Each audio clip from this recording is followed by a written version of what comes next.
जनाब, मैं आपको डीएचए कार एक्सीडेंट के हवाले से बहुत ही अहम अपडेट बताने वाली हूँ। एक और अहम डेवलपमेंट कि अफनान के वालिद शफकत साहब, जिनका नाम भी हमने रिवील किया था, उनकी भी मुलाकात होने जा रही है इन्वेस्टिगेशन ऑफिसर के साथ, क्योंकि जितना कसूरवार अफनान है और जो सज़ाएं उसको मिलने वाली हैं। क्योंकि जिस वक्त आप झूठ बोलते हैं तो साइंटिफिक तरीके से आपकी हार्ट बीट भी तेज़ होती है, आपकी नब्ज़ भी तेज़ चलने लगती है। बिस्मिल्लाहिर्रहमानिर्रहीम, अस्सलाम वालेकुम। मैं हूँ फ़रा इकरार, आप तमाम देखने वालों को अपने चैनल में खुश आमदीद कहती हूँ, उसी दुआ और उम्मीद के साथ कि आप तमाम लोग जहाँ कहीं हों बिल्कुल खैर खैरियत से हों, अपने घर वालों के साथ, प्यारों के साथ खुशबाश अंदाज में अपनी ज़िंदगी को गुजारे हों। जनाब, मैं आपको डीएचए कार एक्सीडेंट के हवाले से बहुत ही अहम अपडेट बताने वाली हूँ।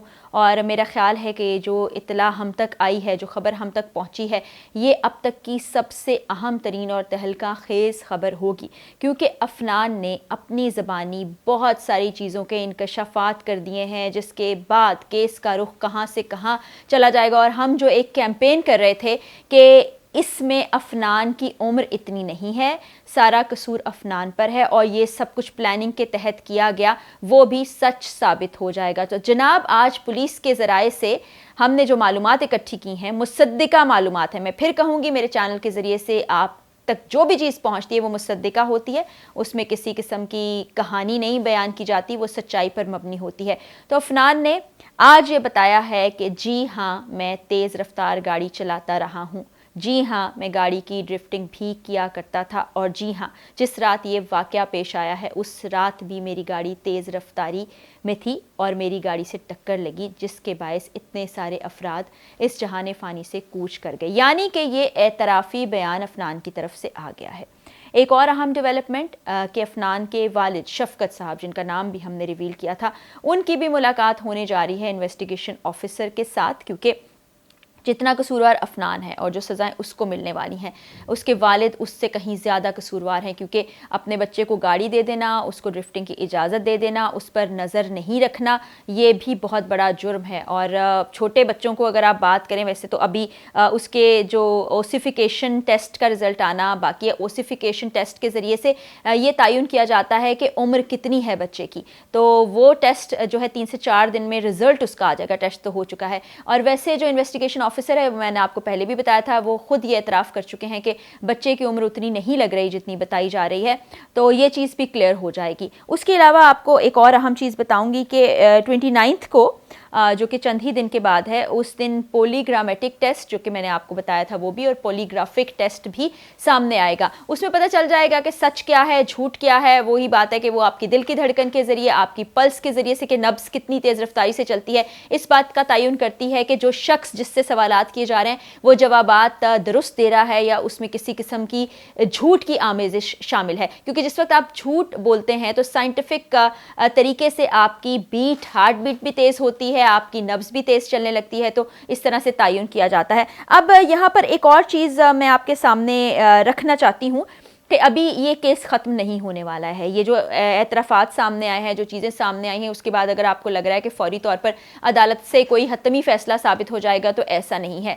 बल्कि इसकी इन्वेस्टिगेशन और ज़्यादा आगे बढ़ेगी, क्योंकि बहुत से ऐसे टेस्ट हैं जिनका रिज़ल्ट आना बाकी है। और इसी सिलसिले में इसके दोस्तों को भी शामिल तफ्तीश किया गया है। इब्राहिम तो गिरफ़्तार है, बाकी कुछ लोग फ़रार हैं। अभी मज़ीद 4 रोज़ा जिस्मानी रिमांड की दरख्वास्त की जा रही है पुलिस की जानिब से, और उसके बाद आगे भी बढ़ सकता है। और फिर देखा जाएगा कि क्या चीज़ें सामने आती हैं और केस क्या रुख इख्तियार करता है। पुलिस से फिर मेरी बदस्ता गुजारिश है कि जो भी हकाइक हैं उसको सामने रखें। अब मैं ज़रा कुछ ऐसे लोगों की बात करना चाहूँगी कि जो बहुत हमदर्दी रखते हैं अफनान से। अच्छा, हमें भी हमदर्दी है कि एक इस उम्र के बच्चे को, चाहे वो 13 साल है, 14 साल है, 17, 18 है, इस चीज़ों की कार्रवाइयों में मुलव्विस नहीं होना चाहिए था। लेकिन उस पर नज़र रखना भी उसके वालिदैन की ज़िम्मेदारी बनती है, और देखना भी बनता है कि वो बच्चा कर क्या रहा है, किस किस्म की एक्टिविटीज़ में मुलव्विस है, उसके दोस्त कौन हैं। और जब ऐसा नहीं किया जाता तभी इस तरह के वाक़यात सामने आते हैं, जो इससे पहले भी हमने देखा। तो हमारा मकसद क्या, इस तरह के वाक़यात को रोकना है या उसको तरवीज देना और बच्चों को ऐसी तरगीब देना है? ये मेरा आप तमाम देखने वालों से सवाल है, और आपने मुझे कॉमेंट्स में बताना है कि आप क्या सोचते हैं। फिर आप एक लम्हे के लिए, जो तमाम लोग ये समझते हैं कि ये बच्चा है, कम उम्र है, इससे नादानी हो गई, इससे कोताही हो गई, ये गलती है, इसको माफ़ कर देना चाहिए, ज़िंदगी में एक और मौका देना चाहिए, तो मुझे सिर्फ ये भी बताइएगा कि अगर इसी तरह का हादसा नाउज़ुबिल्लाह अल्लाह माफ़ करे हम में से किसी के साथ पेश आता तो उस वक्त हमारे एहसासात जज्बात क्या होते। क्या हम ऐसे किसी शख्स को, चाहे उसकी उम्र कम ही क्यों ना होती या वो टीनेज में ही क्यों ना होता, या हम ये समझते कि लाउबाली है, कच्चे जहन का मालिक है, तो क्या उसको हम इस बिना पर माफ़ कर देते? ये दोनों जवाबात मुझे आप देखने वालों से चाहिए, तो मुझे ज़रूर बताइएगा। उसके अलावा हम एक चीज़ और देख रहे हैं कि यहाँ पर हुकूमत की जो ज़िम्मेदारी बनती है ना, और जो पुलिस की ज़िम्मेदारी बनती है, उसको भी उस तरह से पूरा नहीं किया गया। हम देखते हैं कि बहुत से कम उम्र ड्राइवर नज़र आते हैं, बल्कि एट टाइम्स तो मैं किसी गाड़ी में किसी बच्चे को देखती हूँ, किसी बाइक पर किसी बच्चे को देखती हूँ, तो मैं रुक के उसको कहती हूँ कि बेटा तुम्हारी अभी उम्र कम है, तुम्हें पता है तुम्हारी इस उम्र में अगर कोई खुदा न खास्ता एक्सीडेंट हो गया तो तुम पे दफात क्या लगेंगे, तुम्हें घर से बाहर किसने आने दे दिया, वालिदैन ने आने दिया। तो बाज़-औक़ात कुछ बच्चे अच्छा रिस्पॉन्ड भी करते हैं, वो कहते हैं जी आंटी हमसे गलती हो गई, हम वापस जा रहे हैं, हम आइंदा नहीं करेंगे। लेकिन कुछ बच्चे आर्ग्यूमेंट भी करते हैं, कुछ को बहुत बुरा भी लगता है। तो इसमें सबसे ज़्यादा ज़िम्मेदारी वालिदैन की आती है, बड़ों की आती है कि इस तरह की चीज़ों को शय ना दी जाए, बच्चे इस तरह की हरकतों में मुलविस ना हो। क्योंकि ये आप देखें, जो ये अफनान का वाक़या सामने आया है, इसमें सिर्फ अफनान नहीं, उसके घर वाले भी और बाकी जो ख़ानदान के अफराद जो जान से चले गए वो सब सफ़र कर चुके हैं। जो जाने इस दुनिया से चली गई वो तो वापस नहीं आ सकती। जो आप कुछ भी कर लें कि हम ये करेंगे मदावा हो जाएगा, वो कर लेंगे मदावा हो जाएगा, कुछ भी नहीं हो सकता। और जितने पैसे आप दियत की मद में दे रहे हैं उससे भी कई गुना ज़्यादा भी आप दे दें, कल को आपकी सुलह सफाई भी हो जाए, तो जो जानी नुकसान हुआ है उस जानी नुकसान को पूरा करने के लिए कौन आएगा? क्या कोई आसमान से उतरेगा? क्या वो रूहें वापस इस दुनिया में आ जाएंगी? क्या वो जो हंसते बसते घर थे वो दोबारा से हंसते बसते होंगे? तो ये बड़े ही अफसोसनाक पहलू हैं जिस पर हमें गौर करना है। अभी तो पंजाब पुलिस को थोड़ी होश आई है, उन्होंने कम उम्र ड्राइवर्स जो हैं उनको गिरफ्तार करना शुरू किया है। हमने देखा है कि लंबी लंबी लाइनें लग गई हैं ड्राइविंग लाइसेंस बनवाने के लिए। तो यही ख्याल अगर पहले आ जाए तो इस तरह के वाक़यात ना हो।